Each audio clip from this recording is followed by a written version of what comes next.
Je suis sûre que toi qui es devant ton écran, tu te demandes bien ce que c'est cette fameuse astuce. Est-ce que tu le fais? Est-ce que tu le fais pas? Je te sens plein de curiosité. Alors je vais pas faire durer plus longtemps le suspense, mais tu veux que je te dise, en fait, c'est un truc tout bête qu'on fait tous quand on est salarié, mais qu'on ne s'autorise plus du tout à faire quand on est en libéral. Et paradoxalement, c'est lorsqu'on est en libéral que ça nous apporte encore plus de bénéfices. Vous imaginez un peu la puissance du truc? Putain, mais c'est quoi ce délire? Vas-y, balance l'astuce, on veut savoir. Avant, je vais te poser une question. Quelle est la première chose que tu fais quand tu rentres de vacances? Je sais pas, je reprogramme direct des vacances? Eh ben voilà, l'astuce, c'est les congés. Et là où c'est contre-intuitif, c'est qu'en retirant ta casquette de psy, tu vas devenir un meilleur psy. Et cette vidéo, elle va te montrer les 4 grands pourquoi cette astuce, elle va te permettre d'être un meilleur psy rien qu'en prenant des congés. Si, je te jure. Et je sais ce qui se passe en plus si on n'a pas connaissance de ces 5 grands pourquoi, étant moi-même passée par là. Eh ben ces congés, on ne les prend jamais. Ne me dites pas le contraire. On culpabilise, on n'ose pas, on a peur que nos patients ne reviennent plus, bref. Je vais tout vous expliquer pour que vous ne fassiez pas la même erreur et que vous deveniez un meilleur thérapeute. Alors là, j'ai trop hâte de savoir parce que là tout de suite, je trouve que c'est un peu bizarre qu'un psy libéral ne prenne pas de congé. Attention, j'ai pas dit qu'il n'en prenait pas. J'ai dit que souvent, il n'osait pas en prendre. Ou alors, il en prend mais tu vois, le strict minimum. Surtout au début. Tu sais, quand on est salarié, à aucun moment donné, on s'imagine dire à notre patron, bon, cette année, comptez sur moi, je prendrai pas de congé. Ah ça c'est clair. Mais tu sais pourquoi? Parce que 1, tu sais l'importance qu'ont les congés. Et 2, t'es payé, vacances ou pas vacances. Et ça fait toute la différence. Quand t'es en libéral, déjà, t'as la trouille. J'avais d'ailleurs fait plusieurs vidéos sur le sujet du libéral que vous pouvez retrouver dans la playlist La Minute Libérale. Cette peur-là, elle va t'amener en fait à te dire que tu dois tout faire pour que ça fonctionne. Sauf que prendre des congés égale pas de patients, égale perte d'argent, puisque de toute façon derrière, t'as toutes les charges qui continuent à tourner. Et du coup, tu te dis que s'il faut sacrifier un truc, c'est les congés. Et en plus de la peur que ça ne marche pas, que t'aies pas de patients, etc., t'es focus sur l'ouverture de ton cabinet. Ta vie perso passe donc au second plan, souvent. Donc, prendre des congés devient finalement contre-intuitif. Du coup, tu dis que c'est pas grave si t'as pas de vacances de l'année, que c'est pas grave finalement si t'as moins de temps pour toi, que c'est pas grave si t'as l'air fatigué. Tu repousses donc tes propres limites en pensant que c'est mieux. Mais en réalité, c'est pire. Mais justement, pourquoi prendre des congés fait de nous un meilleur psy? Je vois pas le rapport. C'est hyper simple, il y a 4 grandes raisons. Premièrement, un psy qui revient de congé, c'est un psy reposé. Qui dit psy reposé dit forcément psy plus disponible psychiquement. Quand t'es en libéral et que tu enchaînes 7, 8, 9 patients d'affilée par jour chaque semaine, je peux te dire qu'au bout d'un moment, tu fatigues. Malgré ce que certains pensent, on ne passe pas notre temps à simplement écouter. Les consultations, c'est fatigant, ça nous mobilise énormément psychiquement, mais aussi physiquement. Je vous renvoie donc à ma vidéo sur le transfert contre transfert pour ça. Si tu ne prends aucun temps de repos, et là je te parle pas des week-ends, tu ne laisses pas de temps en fait pour recharger tes batteries, entre guillemets, et nécessairement tu seras beaucoup moins disponible psychiquement pour ton patient. Tu risques donc de passer à côté de certains éléments importants ou bien de te laisser facilement emporter par le contre-transfert par exemple, sans prendre le temps de l'analyser. Bref, tu seras moins bon que d'habitude parce que tu seras moins disponible psychiquement, tout simplement. Personnellement, au début, moi j'ai fait la même erreur, j'ai pris seulement que 3 semaines de vacances la première année et je peux vous dire que j'étais complètement éreintée et ça a eu clairement un impact en fait sur mes consultations. Avec le programme Ose ton lit, moi je travaille aujourd'hui avec de nombreux psychologues qu'on accompagne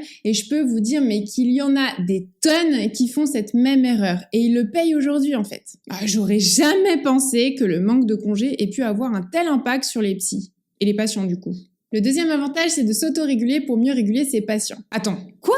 Quand tu fais des pauses, que tu te déconnectes le week-end ou que tu pars en vacances par exemple, ça te permet de revenir à toi, à un équilibre qu'on appelle homéostasique, c'est-à-dire à un équilibre interne, une forme de stabilité, tu vois. Dans le métier de psy, on va être très sollicité par les échanges, par l'accueil des émotions de l'autre, par le transfert et le contre-transfert. Oui, encore celui-là, si t'as pas compris qu'il fallait aller voir ma vidéo sur le sujet, je peux rien y faire. Bref, ça nous demande beaucoup d'investissement puisqu'on est dans notre propre outil de travail en fait. Du coup, si on est plus proche d'un équilibre interne grâce notamment au fait d'être reposé et disponible psychiquement, eh bien ce sera beaucoup plus facile de réguler en fait les émotions des patients, qui d'ailleurs se fera de manière totalement inconsciente la plupart du temps. Wow, t'es en train de dire que si je suis plus équilibrée, donc plus reposée, je pourrais mieux aider les patients? Eh bien oui, je vais te donner un exemple super simple. Imagine une amie t'appelle et elle est dans tous ses états parce que son patron vient de la virer par exemple. Tu penses que tu arriveras vraiment mieux à l'apaiser émotionnellement si toi-même tu es calme ou si t'es plutôt en colère?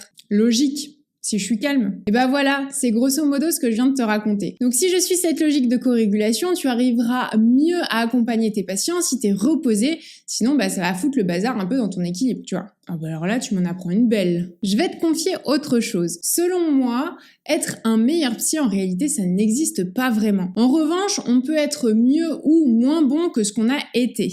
C'est justement le message que je veux te faire passer dans cette vidéo à travers notamment cette astuce de prendre des congés. Moins tu prendras de congés et moins tu seras bon par rapport à ce que tu as été. Je vois. Mais du coup, en tant que psy, on est vraiment notre propre outil de travail? Oui, il faut donc en prendre soin. D'ailleurs, Bion disait que le psychologue est un appareil à penser les pensées. Ça veut dire que si ton appareil à toi est trop préoccupé parce que pas assez reposé par exemple, eh bien tu ne pourras plus tenir ce rôle de contenant vide pour accueillir la souffrance et les préoccupations de tes patients. Tout simplement parce que tu ne seras pas assez attentive et présente pendant les consultations. En fait, être psy, ça demande une attention constante. Et il y a du boulot encore. Tout à l'heure, tu disais qu'il y avait 4 grandes raisons à mettre en place cette astuce. J'en ai compté que 3. C'est quoi la dernière? L'autre bénéfice, c'est que ça te permet de travailler la séparation avec tes patients. En thérapie, au fur et à mesure, tu vas tisser des liens en fait avec tes patients. Et pour certains, se séparer, c'est pas facile. Que ce soit pour de simples congés ou pour une fin de suivi par exemple. Il peut y avoir vraiment plein de raisons différentes, comme par exemple des problématiques d'attachement, des problématiques de dépendance affective ou encore des angoisses d'abandon, etc.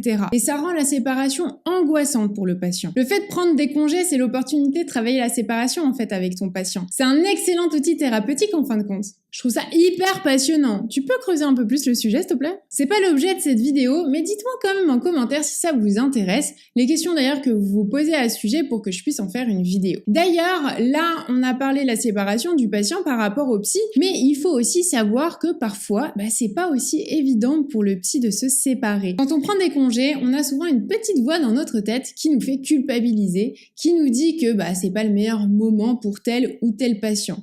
Vous voyez un petit peu de quoi je veux parler? Ça arrive de culpabiliser et c'est ok. Par contre, l'idée est de ne pas se laisser contrôler par elle parce que sinon, premièrement, vous serez jamais en congé parce que vous trouverez toujours une excuse pour culpabiliser. Et deuxièmement, vous vous donnerez jamais la possibilité de voir comment s'en sortent vos patients pendant vos congés. Encore une fois, les congés, c'est tout bénef pour tout le monde. Mais on va pas se mentir, c'est aussi challengeant de prendre des congés quand on est psy parce qu'en fait, on aime tellement notre métier, on veut être là pour nos patients, etc. On n'a pas envie de les laisser tomber, vous voyez. On a soif d'apprendre, de progresser, de voir nos patients avancer. Bref, c'est un métier passionnant, mais comme toute bonne chose, il faut savoir trouver un équilibre et ça passe par les congés. Même si ça peut sembler contre-intuitif quand même de temps en temps. D'ailleurs, si tu te poses la question, les congés, c'est tu coupes et tu te reposes. C'est pas genre tu lis tout un tas de livres sur la psycho ou tu profites de tes congés pour faire une formation. Je te vois venir. Les congés, les vrais, c'est déconnexion totale, ok? Si cette vidéo vous a intéressé, alors explosez-moi le compteur des likes et abonnez-vous à ma chaîne pour me soutenir. Je vous rappelle aussi que si le libéral vous intéresse, alors n'hésitez pas à participer au prochain webinaire gratuit que j'organise. Il y a plusieurs dates, je vous mets évidemment tout dans la barre de description pour vous inscrire. Ou bien si vous souhaitez qu'on échange ensemble davantage sur la pratique avec les patients tout en vous formant, alors je vous retrouve sur la plateforme WeSchool. Moi, je vous retrouve la semaine prochaine pour une nouvelle vidéo et tout de suite sur Instagram. Très belle journée à tous. Ciao, ciao.